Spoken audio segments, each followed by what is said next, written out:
situación hoy por hoy podríamos decir que está un poco más aliviada, Eso no significa de que tenemos que bajar la guardia, precisamente. Nosotros cuando en los informes diarios aparece una menor cantidad de gente, uno también evalúa la posibilidad de los pacientes que todavía están en estudios, sabemos que tenemos un porcentaje alto de positividad y eso nos permite, en principio, tener un panorama de lo que va a venir en los próximos días. Nosotros hoy por hoy en internación tenemos menos pacientes internados que hasta hace incluso una semana atrás. Esto significa y refleja lo que pasa a diario con el tema de los resultados.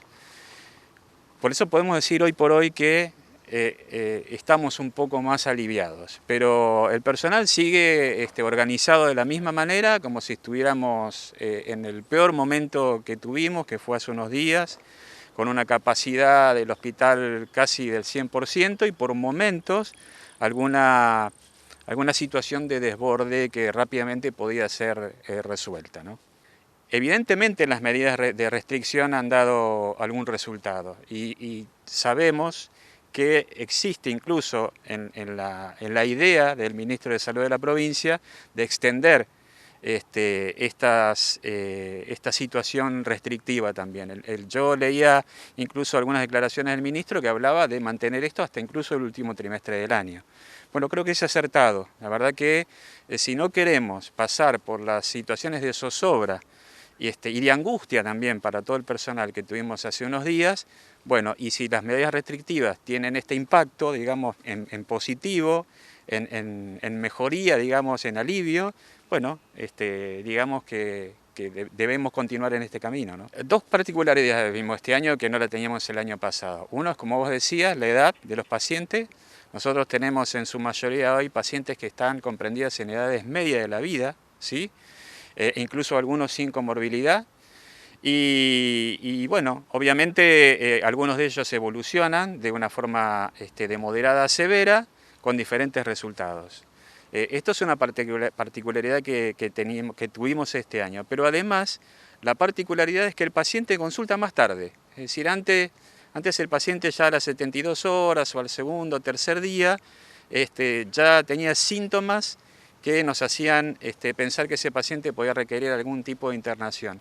Hoy por hoy el paciente se agrava, si pudiéramos llamarlo de esa manera, al séptimo u octavo día. Esto tiene, digamos, algo que a nosotros nos preocupa porque ya perdemos la posibilidad de pasarle, por ejemplo, el plasma de paciente recuperado, que está indicado al tercer día. Más allá de ese tercer día, se considera que no va a tener un beneficio para ese paciente. Llega un momento que pensar en lo público y lo privado era pensar en un solo sistema. Por eso el hospital sirvió, digamos, de refugio, digamos, para muchos pacientes que tenían obra social o prepaga, y hubo pacientes, y tenemos pacientes internados de obras sociales y prepagas. Y también tenemos pacientes de otros municipios, tenemos pacientes de Merlo, tenemos pacientes de otros lugares, a los cuales cuando nosotros lo necesitamos, ellos nos recepcionan los pacientes. Y cuando los que nos necesitan son ellos, nosotros recepcionamos sus pacientes. Y esto ha funcionado de esta manera. Creo que quizás sea una de las cuestiones positivas que nos va a dejar este tema de la pandemia dentro del drama que significa el contexto actual epidemiológico, ¿no? A mi modo de ver, porque yo soy médico, lo veo como médico, todavía falta distanciamiento, todavía falta mayor conciencia en el uso del barbijo y la forma en la cual usar el barbijo, y quiero entender que también debe faltar algunas cuestiones con respecto a la higiene. Así que todavía sigue siendo preocupante, a pesar de que mucha gente ha tomado conciencia y se está cuidando, hay un porcentaje alto todavía de la población que realmente pareciera no hacer registro de lo que está sucediendo. Cuando uno empieza a indagar e interrogar a ese paciente, porque incluso hay una necesidad de saber sobre sus contactos estrechos, para también hacer el seguimiento, tengamos en cuenta que un paciente que se hisopa por tener sintomatología de COVID, hay que rastrear todos sus contactos hasta 48 horas antes, y esos son considerados contactos estrechos.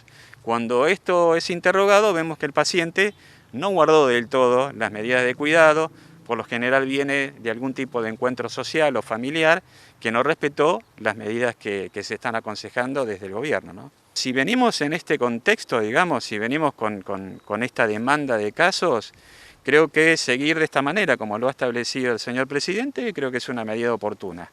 Si en algún momento viéramos que volvemos a tener un pico y que hay un ascenso de la curva tan rápido como nos sucedió esta vez, porque este pico que hemos tenido, o esta curva ascendente tan pronunciada que hemos tenido hace unos días atrás, esto lo esperábamos más entrado el invierno. Bueno, se adelantó y bueno, nos dio incluso la experiencia y el timing como para que, si de repente vemos que la situación se vuelve a repetir, bueno, quienes tienen la posibilidad de tomar decisiones creo que van a hacer registro y seguramente habrá que ver si habrá que endurecer algún tipo de restricciones.